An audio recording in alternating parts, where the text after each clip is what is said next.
Hi everyone, today we're going to have a go at colouring in using ohuhu markers, some of these lovely stained glass images. They come from a book I have recently released called A Little at a Time, and literally all the pages have lots of little mini projects on for you to complete however you wish to complete them, and they're meant for people who are really busy, don't have a lot of free time but would like to have something nice and quick and easy to do at the end of the night just to relax. So that's what this is for.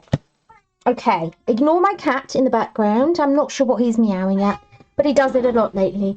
I'm going to pause and see if I can... Right, hopefully that's the cat all sorted. Sorry about that, everyone. Okay, so let's get sorted with our colouring. Hang on 1 second. I've had another idea.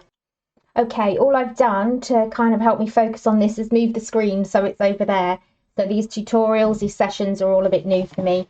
So anyway, just to show you very clearly, there's all the lovely designs on this page of the book. They're all like stained glass window designs, but really simple so that you can complete them very easily one night or whenever. I do realise I'm far away, but I will keep trying to show you as we go along, and I'll bring it up to the camera. But really we're just colouring. We're not worrying too much about any professional kind of colorism. It's fine. Now what I am going to do, I think we'll go for, there's lots of roses.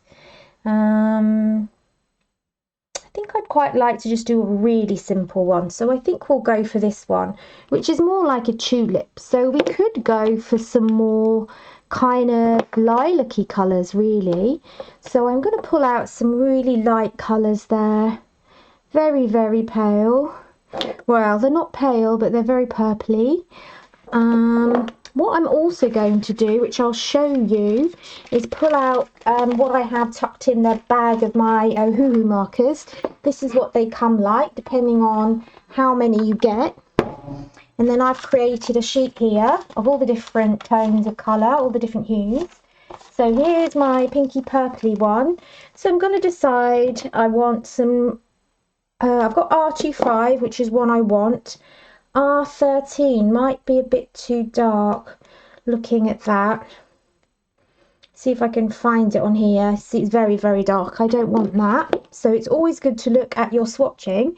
Always just swatch out, write the name next to it of what the code is. It's really, really helpful tip. So I'm going to have R25.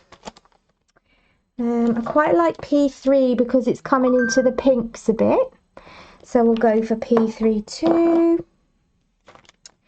And I normally go for 3 kind of values, but I might just stick with those.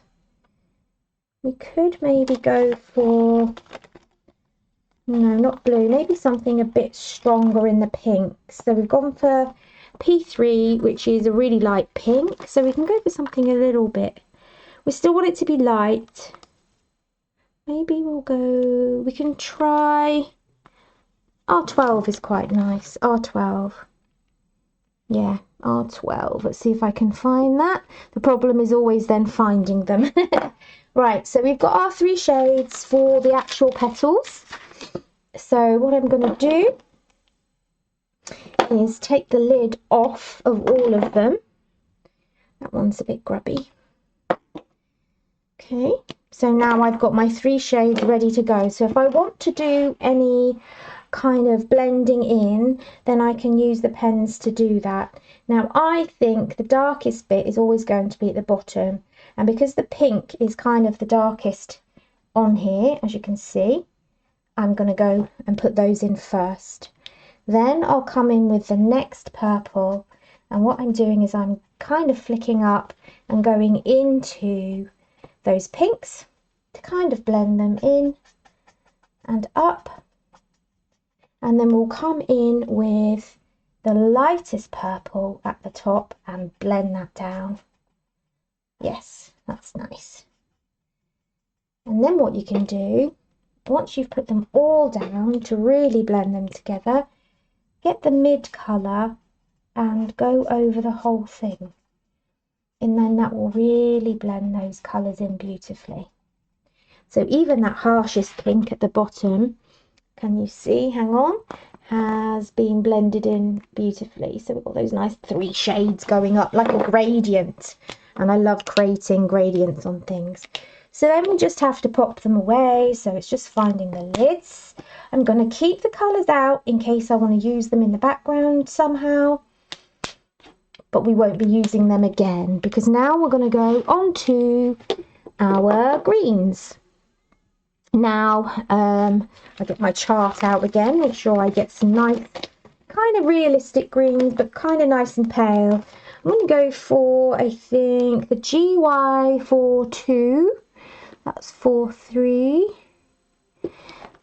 That's a nice natural looking green, although it is quite dark, so I need a much lighter one. So if we go for GY4, see if I can find it. There we are. Okay, so it's really nice to have those 2 shades of colour.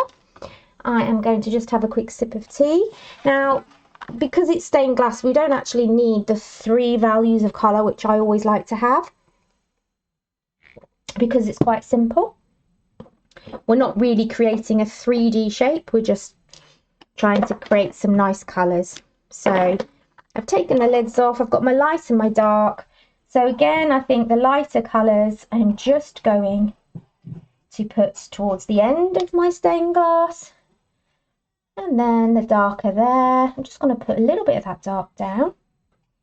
And then I'm going to come back and join them up with my lighter green so that they blend in a little bit. There we go. So I'll hold that up quickly for you to see. So hopefully you can see there the greens that I've blended in. All right. Okay, so we've pretty much done the main image apart from the center line, which I'll just use the green to go down. So then it's a decision of basically what we'd like to put in the background and what to put around the frame.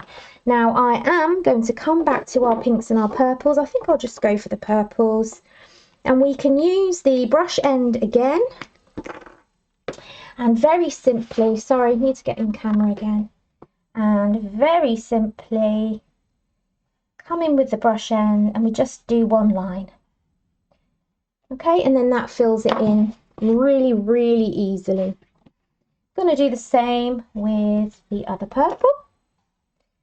Hopefully you can see that and you can see me. I think it's a bit, hopefully that's a bit better for you guys. There we go. So now I have done the outside border and I like it to kind of match in. I don't think we could use green there, but maybe like a very yellowy green. I'm going to go for GY6 if I can find it, which is a nice yellowy colour, but slightly with a green tinge to it. And GY173, where are you? Can't be GY173, that's too many numbers. Don't think I've read that properly. GY173. Okay.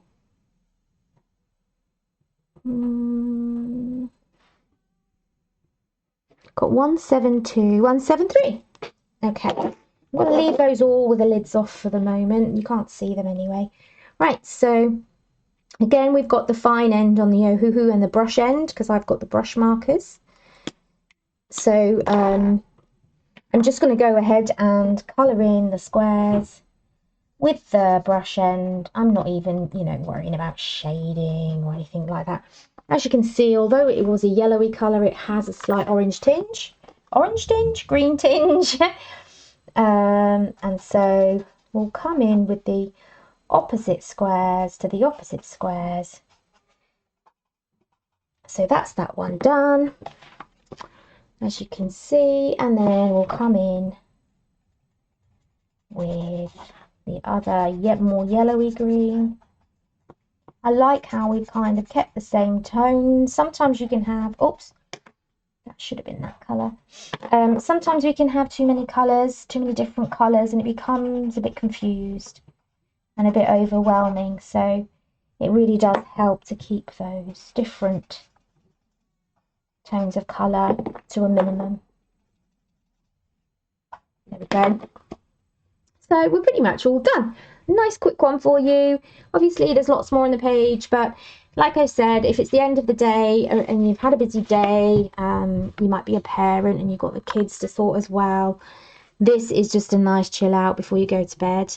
I really recommend it. Now, because this book that I've got is printed actually by Amazon, so the paper can withstand pens, but it does go through, so you just need to make sure you've always got a piece of card behind, and then it keeps that next page nice and free. It's the reason why I only did printing on one side, so that you don't get that bleed through.